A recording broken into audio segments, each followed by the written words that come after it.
యేసునామంలో మీకు శుభములు సమృద్ధిగా కలుగునుగాక. మధురం నీ వాక్యం అనే కార్యక్రమానికి స్వాగతం. ఈరోజు మనం పరిశుద్ధ గ్రంథంలో వ్రాయబడిన 7 తీర్పులు అనే అంశం 2వ భాగం ధ్యానించుకుందామండి.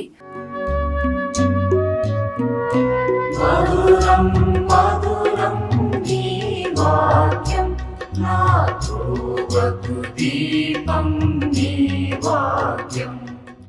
నిన్న 2 ముగించాం మనము. ఈరోజు మూడోది ఏంటంటే నీతిమంతులకు దుష్టులకు తీర్పండి. ఇది మత్తయి సువార్త 25వ అధ్యాయంలో 31వ వచనం నుండి 46 వరకు లిఖించబడిందండి.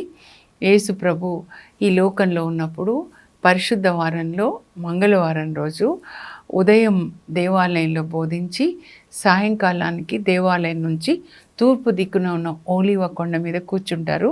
ఆయన శిష్యులు కూడా కూర్చుంటారు అన్నమాట. అప్పుడు దేవాలయం ఎంత చక్కగా ఉంది, అందంగా అని చూపిస్తారు. రాళ్ళు ఎంత బాగున్నాయి, ఎంత అందంగా శోభిల్లుచున్నదో. అంటే అలా అంటున్నారా? ఒక రోజు వస్తే రాయి మీద రాయి నిలవదు. ఎప్పుడు ప్రభా అని అప్పుడు అడుగుతారు. మీ రాకడకు ఈ లోకాంతానికి సూచనలు ఏంటంటే అన్ని సూచనలు చెప్తారండి. మత్తయి 24వ అధ్యాయం అన్నమాట. ఈ సంవత్సరం మత్తయి సువార్త సంవత్సరం దయచేసి మళ్ళా చదువుకోండి. మత్తయి 24 ఇప్పుడు జరుగుతుంది ఆల్రెడీ. అన్ని సూచనలు చూస్తూ ఉన్నాం. మోసాలు, యుద్ధాలు, కరువులు, రోగాలు, భూకంపాలు, ప్రేమ చల్లారిపోతుంది. నిజమైన దైవజనులకి మరి చాలా శ్రమలు వస్తాయి. ఇవన్నీ కూడా మనం చూస్తున్నాం. ఇంకా ప్రభు చెప్తారు, మనిషి కుమారుడు మహామహిమతో పరలోకం నుంచి దేవదూతలతో వస్తారు అని 24లో చెప్తారండి. అయితే మత్తయి 25లో ఈ 2 కూడా ఓలివ కొండ మీద కూర్చున్నప్పుడు శిష్యులకి మాత్రం చెప్తారు. అందుకే మత్తయి 24, 25 అధ్యాయాల్ని ఓలివ కొండ ప్రసంగము అంటారు అన్నమాట. మత్తయి 5, 6, 7 కొండ మీద ప్రసంగం. అది గలిలియా సరస్సు తీరాన ఒక చిన్న కొండ మీద కూర్చొని ఇచ్చిన ప్రసంగం అన్నమాట. సో ఇప్పుడు మత్తయి 25లో ఏం చెప్తారంటే మనిషి కుమారుడు తన దూతలతో మహిమతో ఆయన వచ్చినప్పుడు 2వ రాకడలో మహిమాన్విత సింహాసనం మీద ఆసీనుడవుతాడు. అప్పుడు అన్ని జాతుల ప్రజలు, అంటే అన్ని దేశాల ప్రజలు ఆయన ఎదుట ఉంటారు. అప్పుడు ఆయన ఈ ప్రజల్ని 2గా వేరు చేస్తారంట. గొర్రెల నుండి మేకలను వేరు చేసినట్లుగా గొర్రెలు కుడి ప్రక్కన, మేకలు ఎడం ప్రక్కన వేరు చేస్తారనమాట. దేవదూతలు వస్తారు కదండి, స్టాంపింగ్ వేస్తారు రైట్ సైడ్ ఉన్న వాళ్ళకి. సో స్టాంపింగ్ వేసిన వాళ్ళంతా గొర్రెలు, అంటే రైట్ సైడ్ నీతిమంతులు. మరి స్టాంపింగ్ లేని వాళ్ళు మేకలు, అంటే దుష్టులు అన్నమాట. దుష్టులు అంటే వాళ్ళ శరీర వాంఛల ప్రకారం వాళ్ళ కోసమే వాళ్ళు జీవించేవాళ్ళు. కానీ యేసుప్రభు ఏం చెప్పారు? 2 ఆజ్ఞల్లో, ఒకటి దేవుణ్ణి ప్రేమించాలి, ఆయన ఆజ్ఞల ప్రకారం జీవించాలి. 2వది నీలాగా నీ పొరుగు వాళ్ళని ప్రేమించాలి. 2 అంగీలు ఉంటే లేని వాళ్ళకి ఇవ్వాలి, ఆహారం ఉంటే లేని వాళ్ళతో పంచుకోవాలి. అది యేసుప్రభు మందలో ఉన్నవాళ్ళు చేయవలసిన పని అండి. సో వీళ్ళని వేరుపరిచిన తర్వాత అప్పుడు యేసుప్రభు కుడి వైపున ఉన్న వాళ్ళతో ఏమంటారంటే, నా తండ్రిచే దీవించబడిన వారులారా రండి, ప్రపంచ ప్రారంభం నుండి మీ కొరకు సిద్ధపరపబడిన నా తండ్రి రాజ్యంనకు వారసులు కండి. ఎందుకంటే నేను ఆకలిగా ఉన్నప్పుడు మీరు అన్నం పెట్టారు, నాకు వస్త్రాలు లేనప్పుడు వస్త్రాలు ఇచ్చారు, నేను రోగిగా ఉన్నప్పుడు నన్ను దర్శించారు, చెరసాల్లో ఉన్నప్పుడు దర్శించారు, పరామర్శించారు, నాకు దాహం వేసినప్పుడు మీరు దాహం తీర్చారు, పరదేశిగా ఉన్నప్పుడు మీ ఇంట్లో ఆశ్రయం ఇచ్చారు. మొత్తం 6 విషయాలు చెప్తారండి. మీరు కౌంట్ చేసుకోండి, మెల్లగా చదవండి. అప్పుడు వాళ్ళు అంటారు, మీరెప్పుడు ఆకలిగా ఉంటే మేము అన్నం పెట్టాము, ఇప్పుడే కదా మిమ్మల్ని చూసినామంటే అప్పుడు యేసుప్రభు ఏమంటారంటే, ఈ నా సోదరులలో అతి పేదలకు ఏది చేసినా అది నాకు చేసినట్లే. ఈ వాక్యం మీ హృదయంలో నాటబడాలండి, విత్తనం మొలకెత్తి ఫలించాలి. మదర్ తెరీసా తల్లి హృదయంలో ఈ వాక్యం నాటబడి ఆ వాక్యమే మహావృక్షమైంది, విత్తనం అన్నమాట. మత్తయి 25:40. అందువల్లనే వాళ్ళ సేవ ఈ వాక్యం మీద ఆధారపడిందనమాట. ఈ నా సోదరులలో అతి పేదలకు ఏది చేసినా నాకు చేసినట్లే. యేసు ప్రభుకి చేయడం అంటే పేదలకు చేయడం అన్నమాట. ఇప్పుడు నేను కూడా మీకు వాక్యం చెప్తున్నాను. అంటే ఆత్మలో పేదలైన వాళ్ళకి ఆత్మ ఆహారం. యేసు ప్రభు ఎప్పుడు ఆత్మకి ఆహారం పెట్టి వాక్యాన్ని బోధించి తర్వాత శరీరానికి ఆయన ఆహారం పెట్టాడనమాట.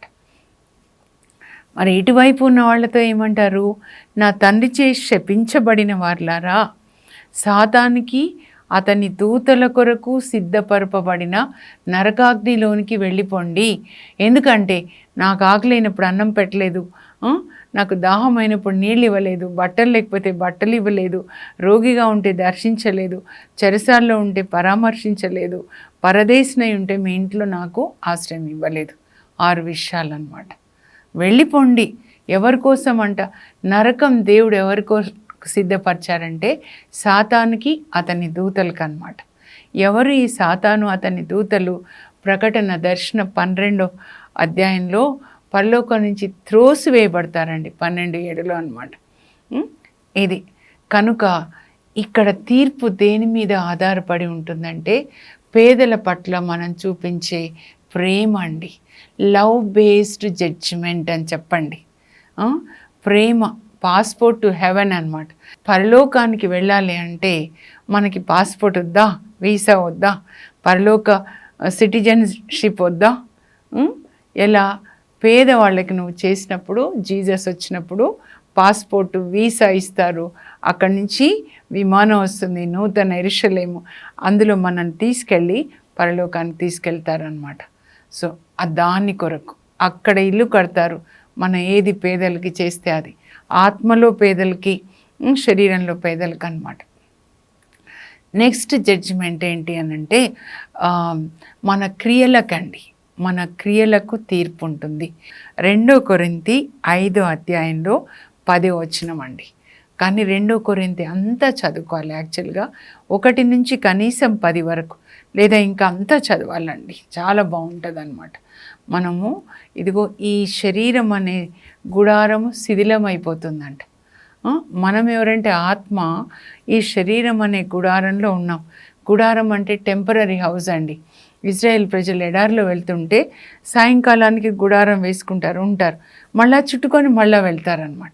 సో మన ఆత్మ, నేను ఎవరంటే ఆత్మ, నా తండ్రి ఎవరంటే దేవుడు, ఆయన ఆత్మే, నేను ఆత్మే.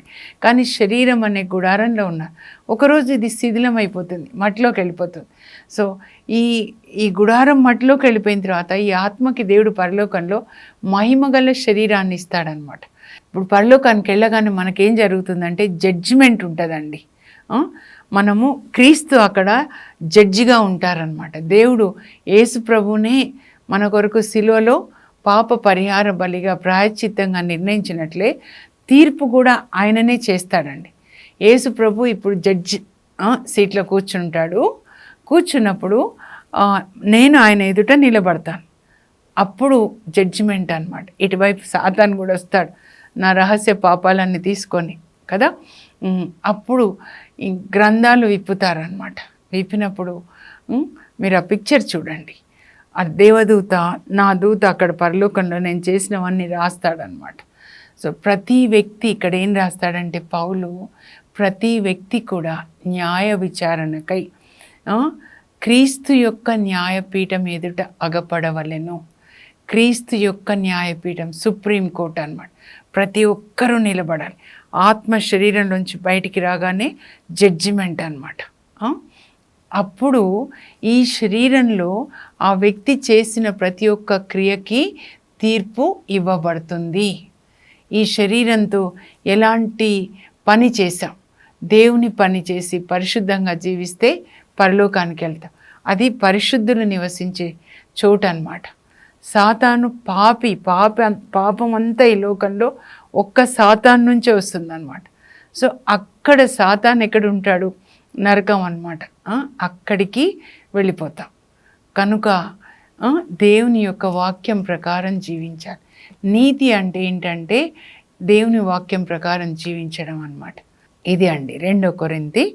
ఆ తర్వాత ఇదేంటంటే మన క్రియలకు తగినట్లుగా తీర్పు అన్నమాట. నెక్స్ట్ సాతాను త్రిత్వమునకు తీర్పండి. ఇప్పుడు హోలీ ట్రినిటీ అంటే తండ్రి, కుమార, పరిశుద్ధాత్మలు కదా, ఈ ముగ్గురు కలిసి సృష్టిని చేశారు. ఆది కాండంలో 10 ఆజ్ఞలు తండ్రి దేవుడు ఇస్తారు. సినాయి పర్వతం మీద తండ్రి దేవుడు ఇజ్రాయెల్ ప్రజలకి ఇస్తారండి. మరి యేసు ప్రభువు ఈ లోకంలో శరీర రూపం ధరించి ఈ లోకంలో మరియ తల్లి ద్వారా జన్మిస్తారు. ఎందుకనంటే మనకి ముందు దేవుని రాజ్యం, దేవుని పిల్లలు, ఇది రాజ్యాంగ చట్టం అన్నమాట. ఈ చట్టం ప్రకారమే తీర్పు. ఇప్పుడు ఈ లోకంలో జడ్జి ఏదో ఇండియన్ పీనల్ కోడ్, భారత రాజ్యాంగ చట్టం IPC 305, 306 ఏదో చెప్తారు కదండి. ఇప్పుడు జీసస్ కూడా అట్లా కూర్చున్నప్పుడు ఆయన కూడా తీర్పిస్తాడనమాట. పరలోక రాజ్యాంగ చట్టం ప్రకారం, హెవెన్లీ పీనల్ కోడ్ ప్రకారం అనమాట. 2 కొరింథీ 5:10 ప్రకారము అని జడ్జిమెంట్ ఇస్తారనమాట. మన క్రియలను బట్టి. అందుకే మనము మన క్రియలు ఎప్పుడు యేసు ప్రభుకి ప్రీతికరంగా ఉండాలన్నమాట. ఇంకా ఇప్పుడు వీళ్ళు తండ్రి, కుమార, పరిశుద్ధాత్మలు ముగ్గురు గురించి చెప్పాను. సృష్టికర్త అంటాము, యేసు ప్రభు కర్మ అంటాము. మన పాపాలన్నీ తన మీద వేసుకొని కర్మగా ఆయన జన్మించాడు. దేవుని పిల్లలు ఎలా ఉండాలని బోధించడమే కాదు, మన కొరకు ప్రాయశ్చిత్తమై మరణించాడు. నిన్న ధ్యానించుకున్నాం కదండి. మరి మూడోది ఏంటంటే పరిశుద్ధాత్మ. యేసు ప్రభు వెళ్ళి పరిశుద్ధాత్మని పంపించాడు. పరిశుద్ధాత్మ మన హృదయంలో నివసిస్తాడు. మన ఆత్మని గర్భం ధరించి కంటాడు. దాన్ని బోర్న్ అగైన్ అని అంటారనమాట. ఆ చచ్చిన స్థితిలో ఉన్న ఆత్మ ఇప్పుడు జన్మిస్తుంది పరిశుద్ధాత్మ ద్వారా. అప్పుడు పుట్టిన బిడ్డకి పాలిచ్చినట్టే తల్లి వాక్యం అనే పాలతో మనల్ని పరిశుద్ధాత్మ పెంచి పెళ్లి వయసు వచ్చినప్పుడు యేసు ప్రభుకి ఇచ్చి పెళ్లి చేస్తాడనమాట. అప్పుడు నా భర్త ఎవరు అంటే యేసు ప్రభు అనమాట. యెషయా 54:5 ప్రకారం. సో నేను ఇప్పుడు ఆయనకి విధేయించాలి. ఇక్కడ ముగ్గురు ఉన్నట్లే హోలీ ట్రినిటీ ఈ సాతాన్ రాజ్యంలో కూడా ముగ్గురు ఉంటారండి. వీళ్ళని సెటానిక్ ట్రినిటీ అంటారనమాట. సాతాను త్రిత్వము. సాతాను అతని పుత్రుడు, క్రీస్తు విరోధి అంటారు, ఈయన యాంటీ క్రైస్ట్. మూడో వ్యక్తి ఎవరనంటే అబద్ధ ప్రవక్త, ఫాల్స్ ప్రాఫెట్ అన్నమాట. మనం ప్రకటన దర్శన గ్రంథం 13వ అధ్యాయంలో వీళ్ళిద్దరిని చూస్తామన్నమాట. ముగ్గురిని చూస్తాం, సాతాన్ని, సాతాన్ పుత్రుణ్ణి, ఆ తర్వాత అబద్ధ ప్రవక్త, ఫాల్స్ ప్రాఫెట్, ఈయనని యాంటీ క్రైస్ట్ అని అంటారు. ఇక్కడ సేటన్ అండి. సో వీళ్ళ ముగ్గురికి తీర్పు ఇప్పుడు యేసు ప్రభు వస్తారండి. దర్శన గ్రంథం 19వ అధ్యాయంలో 11వ వచనం నుంచి మీరు చూసినట్లయితే ఆయన తెల్లని గుర్రం మీద వస్తున్నాడు. రక్తంలో ముంచబడిన వస్త్రాలు ఆయన ధరించి ఉన్నాడు. ఇదే పిక్చర్ మీరు చూడండి స్క్రీన్ మీద కూడా. ఆయన రక్తంలో ముంచబడిన వస్త్రాలు ధరించాడు. ఆయన దుస్తుల మీద, తొడల మీద రాజులకు రాజు, ప్రభువులకి ప్రభువుగా వస్తున్నాడు. ఇప్పుడు ఆయన గొర్రెపిల్లలాగా కాదండి, రాజు. ఎందుకు వస్తున్నాడు రాజు అని అంటే, ఇప్పుడు ఆయన శత్రువులని, రాజు ఏం చేస్తాడు, శత్రువులని శిక్షించి మనల్ని ఏం చేస్తాడు, పరిపాలిస్తాడు. ఆయన పరిపాలన చాలా బాగుంటుంది అన్నమాట. సో యేసుప్రభు రాగానే ఇప్పుడు ఏం చేస్తాడో మీరు చూడండి. ముందుగా వీళ్ళిద్దరు అన్నమాట, సాతాను త్రిత్వంలో రెండో వ్యక్తి మృగము అంటారనమాట, యాంటీ క్రైస్ట్ అంటారు. ఆ తర్వాత మూడో వ్యక్తి అబద్ధ ప్రవక్త అన్నమాట. సో వీళ్ళిద్దరిని, తర్వాత వీళ్ళతో పాటు చాలామంది సైన్యం ఉంటారు కదా వీళ్ళ కింద, వీళ్ళందరినీ బంధించి వీళ్ళిద్దరిని ఏం చేస్తాడంటే సలసల కాగే అగ్నిగుండంలోనికి వేస్తాడండి. అప్పుడు వాళ్ళ అగ్నిగుండంలో నిత్యము కాలుతూ ఉంటారనమాట. ఇంకా వీళ్ళిద్దరి సైన్యం కూడా ఉన్నారు కదండి, వాళ్ళని ఎట్లా వధిస్తాడంటే ఆయన నోటి నుంచి వచ్చిన వాక్యంతో అనమాట. అందుకే మనం కూడా దేవుని యొక్క వాక్యం అనే ఖడ్గంతో దుష్టుడిని జయించాలండి. ఈ ఖడ్గం వాడకుండా ఉంటే దుష్టుడు మనల్ని జయిస్తూ ఉంటాడనమాట. సో వీళ్ళిద్దరూ వేయబడ్డారు. మీరు పిక్చర్ చూడండి, అక్కడ అగ్నిలో వేయబడ్డారు, అగ్నిగుండంలో వేయబడ్డారు అనమాట. మరి సాతాన్ని ఎప్పుడు వేయబడతాడో చూద్దామండి.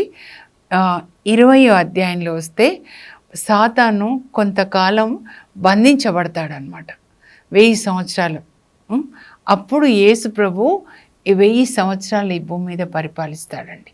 ఆయన పరిపాలనలో అందరూ సమాధానంగా శాంతిగా, శాంతి రాజ్యం అన్నమాట.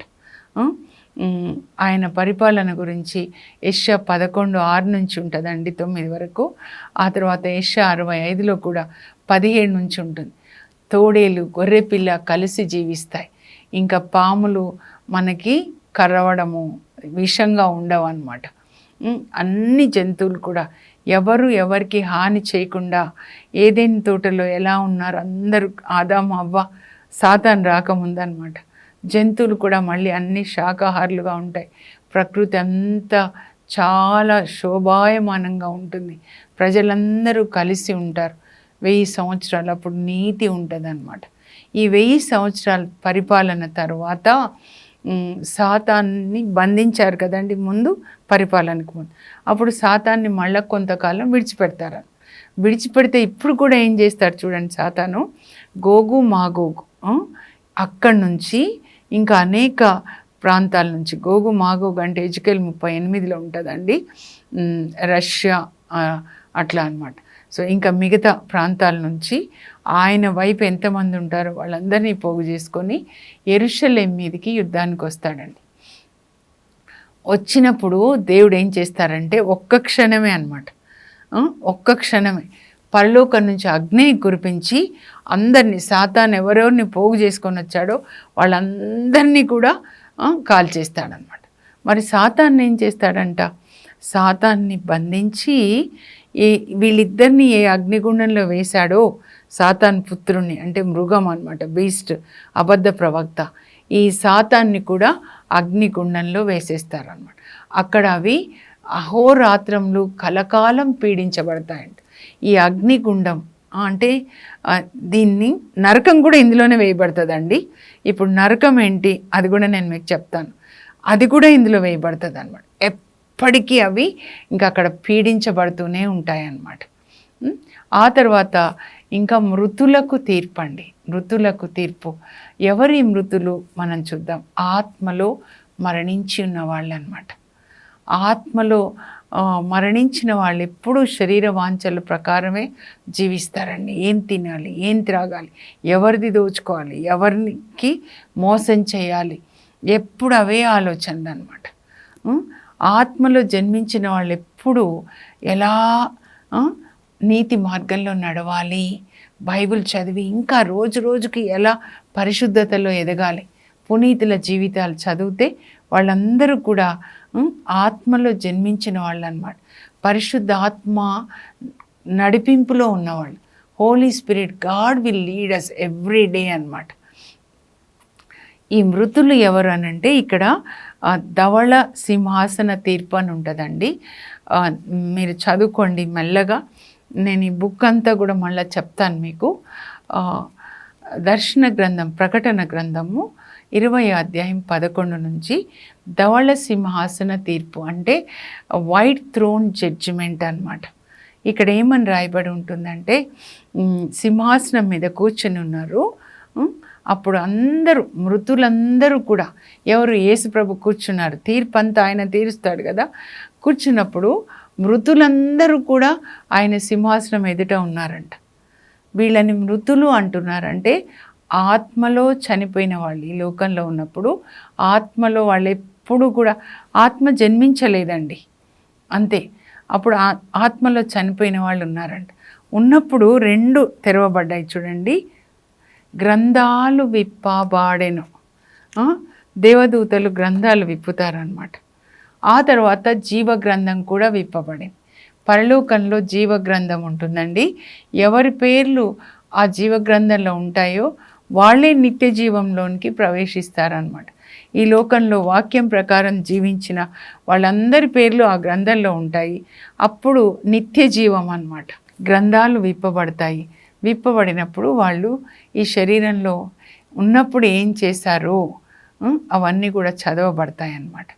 ఇంకా అప్పుడు వీళ్ళందరినీ కూడా ఎక్కడ వేస్తారంటే, ఇప్పుడు ఏ అగ్నిగుండంలోనికి వేశారు చూడండి. మృగాన్ని, అబద్ధ ప్రవక్త, తర్వాత సాతాన్, ఈ ముగ్గురు వెళ్ళారు. ముందు ఈయన వెళ్ళాడు, సాతాన్ పుత్రుడు ఈయన, వీళ్ళిద్దరు. తర్వాత మూడో వ్యక్తి మూడు ఎవరంటే సాతాను. ఆ తర్వాత ఇప్పుడు ఎవరు వెళ్తున్నారంటే ఆత్మలో మరణించి అన్ని రకాల చీకటి పనులు చేసిన వాళ్ళు అనమాట. వీళ్ళందరూ కూడా అగ్నిగుండంలో పడవేయబడతారనమాట. అయితే ఇంకా కొద్దిగా మెల్లగా మీరు చదవాలండి. అక్కడ 12, 13, 14, 15, 11 నుంచి 20 అధ్యాయంలో 11వ వచనం నుంచి ప్రకటన గ్రంథం. ఇక్కడ సముద్రము తన మృతులను అప్పగించింది ఎవరికి? దేవుని సింహాసనం చెంత. ఇప్పుడు తీర్పు కొరకు సముద్రం ఇన్ని రోజులు ఎవరినైతే బంధించి ఉంచిందో వాళ్ళని అప్పగించింది అనమాట. అసలు వీళ్ళు ఎవరు అనంటే 2 పేతురు 2వ అధ్యాయంలో 4వ వచనంలో అండి. 2 పేతురు 2వ అధ్యాయం 4వ వచనంలో పేతురు రాస్తాడు. ఏమని రాస్తాడంటే, పడిపోయిన దేవదూతలు ఫాలెన్ ఏంజల్స్ పాపం చేసినప్పుడు దేవుడు వాళ్ళని కటిక చీకటి బిలంలో బంధించి ఉంచాడంట తీర్పు దినం కొరకు. వాళ్ళనమాట ఏ పడిపోయిన ఏంజిల్స్ ముందు సాతాను, తర్వాత దేవదూతలు పరలోకంలో ఉన్నారండి. లూసిఫర్ తేజో నక్షత్రం ఆయన పేరు. ఏషియా 14:12 మీరు చదివితే, లేకపోతే ఎజ్కేల్ 28. అయితే ప్రకటన గ్రంథం 12:7 అక్కడ యుద్ధం, లూసిఫర్ ఎదురు తిరుగుతాడనమాట. అప్పుడు మికాయేల్ దూత ఈ లూసిఫర్ని, దేవదూత యాక్చువల్గా ఆ లూసిఫర్ని ఆయన క్రింద 3వ వంతు దూతలు ఉంటారన్నమాట. పడద్రోసినప్పుడు వాళ్ళు అక్కడి నుంచి 2వ ఆకాశంలోనికి పడద్రోయబడతారు. హెవెన్ని 3rd హెవెన్ అంటారండి. That is God's dwelling place. ఈ డెవిల్ ఎక్కడికైతే పడద్రోయబడ్డాడో దాన్ని ఏమంటారంటే 2nd హెవెన్ అంటారు. అక్కడి నుంచి భూమి మీదకి వచ్చేసాడు మనల్ని శోధించడానికి. ఏదైనా తోటలోకి వచ్చాడు చూడండి, ఆది కాండంలో భూమి మీదకి వచ్చేసాడు. ఇక్కడ నుంచి ఇప్పుడు దేవుడు ఏం చేస్తున్నారంటే అగ్నిగుండంలోనికి పడద్రోసారు కదా సాతాన్ని. అయితే వీళ్ళు ఆ పడిపోయిన సాతాన్తో పాటు పడిపోయిన దేవదూతలు 2వ ఆకాశంలో ఉన్నప్పుడు అక్కడి నుంచి కిందికి చూస్తే ఆది కాండం 6వ అధ్యాయంలో స్త్రీలు చాలా అందంగా కనబడతారనమాట వీళ్ళకి. అప్పుడు వాళ్ళని మోహించారంటే ఈ పడిపోయిన దూతలు, ఫాలెన్ ఏంజల్స్ మోహించి వాళ్ళతో పాపం చేయాలంటే వాళ్ళ భర్తల్లోనికి వెళ్ళి భర్తల్ని ఆవహించి ఈ స్త్రీలని వాళ్ళు స్త్రీలతో పాపం చేశారనమాట. అప్పుడు వీళ్ళని దేవుడు ఏం చేశారంటే ఆ 2వ దగ్గర కూడా ఉంచకుండా బంధించి కటిక చీకటి పాతాళలోకి బంధించారు చూడండి. వాళ్ళు సముద్రం అడుగున ఉంటుంది అన్నమాట. ఇది అగాధం, పాతాళలోకి. అక్కడి నుంచి సముద్రము ఇదిగో ఈ ఫాలెన్ ఏంజల్స్ మీకు అప్పగిస్తున్నాం తీర్పు కొరకు అని అనమాట. వీళ్ళని కూడా ఇక్కడ వేసేస్తారు. ఎక్కడ సాతాన్ త్రోసివేయబడ్డాడు వాళ్ళు. ఇంకా ఏముంటుందంటే మృత్యువు పాతాళలోకం కూడా వాళ్ళ వశంలో ఉన్నటువంటి ఈ మృతులైన ఆత్మల్ని దేవునికి అప్పచెప్తారు. వీళ్ళని కూడా అగ్నిగుండంలో వేస్తారనమాట. మరి వీళ్ళు ఈ నరకంలో పాతాళలోకం ఏంటి అంటే ధనికుడు లాజరు అందులో పైన పరదేశంలోనికి అబ్రాహాం ఒడిలోనికి దేవదూతలు ఆ లాజర్ని చేరుస్తారు. ఇది పైన భాగం అనుకోండి, పరదేశ్. కింద ధనికుడు ఇక్కడికి వెళ్ళాడు, పాతాళం నరకం అన్నారు. ఇప్పుడు ఆ నరకం కూడా అగ్నిగుండంలోనికి త్రోసివేయబడుతుంది అన్నమాట. సో ఈ విధంగా జడ్జిమెంట్ ముగుస్తుందండి. ఇప్పుడు నేను చదువుతాను, మీరు స్క్రీన్ మీద చూడండి, చూసి రాసుకోనండి. నీతిమంతులకు దుష్టులకు తీర్పు. దుష్టులు నిత్య శిక్షకు వెడలిపోదురు, నీతిమంతులు నిత్య జీవంలో ప్రవేశింతురు. క్రియలను బట్టి తీర్పు. మనమందరమును న్యాయ విచారణకై క్రీస్తు న్యాయపీఠం ఎదుట అగపడవలెను. ఏలయన ప్రతివాడును దేహముతో తాను జరిగించిన క్రియల చొప్పున అవి మంచివి కానీ చెడ్డవి కానీ వాటి ఫలమును పొందును. సాతాను త్రిత్వమునకు తీర్పు. సిటానిక్ ట్రినిటీ, జడ్జిమెంటు సిటానిక్ ట్రినిటీ. ఆ మృగమును అబద్ధ ప్రవక్తయు ఏ గంధకపు అగ్నిగుండంలోనికి నెట్టివేయబడిరో జనములను మోసగించిన సాతానును దానిలోనికే త్రోయబడెను. అక్కడ అగ్ని చల్లారదు, పురుగు చావదు. ధవళ సింహాసన తీర్పు, ఆత్మలో మృతులైన వారికి తీర్పు. ఈ తీర్పు 1000 ఏళ్ల పాలన చివరిలో జరుగుతుంది.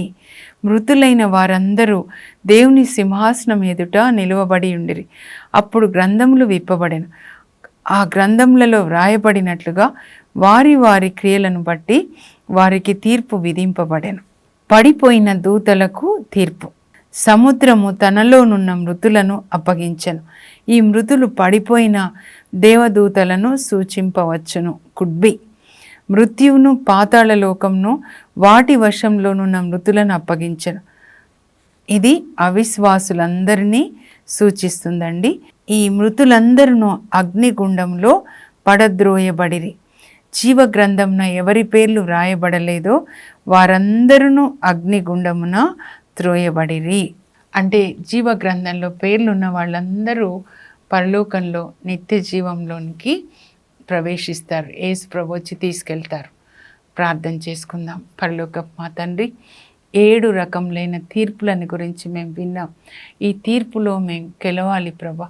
కుడి ప్రక్కన నీతిమంతులు, గొర్రెలు. ఆ నీతిమంతులని మీరు పరలోకానికి తీసుకొని వెళ్తున్నారు. నా తండ్రి చే దీవించబడిన బిడ్డలారా రండి, ప్రపంచ ప్రారంభం నుండి మీ కొరకు సిద్ధం చేయబడిన నా తండ్రి రాజ్యంనకు వారసులు కండి అని వాళ్ళని తీసుకెళ్తూ, నీతిమంతులు నిత్య జీవంలో ప్రవేశిస్తారు, దుష్టులు నిత్య శిక్షకు గురి అవుతారని మీరు 2000 సంవత్సరాల క్రితమే ఈ విషయాలన్నీ కూడా చెప్పారు. బైబిల్లో మా కొరకు లిఖించబడ్డాయి. కనుక అందరూ చదువుకొని ప్రభా నాయన బహుమతిని గెలుచుకునేటట్లుగా మేము పరిగెత్తేటట్లు మాకు పరిశుద్ధాత్మని దయచేయండి అయ్యా. అగ్ని అభిషేకాన్ని దయచేయండి. ఆత్మ కన్నులు తెరవండి ప్రభా.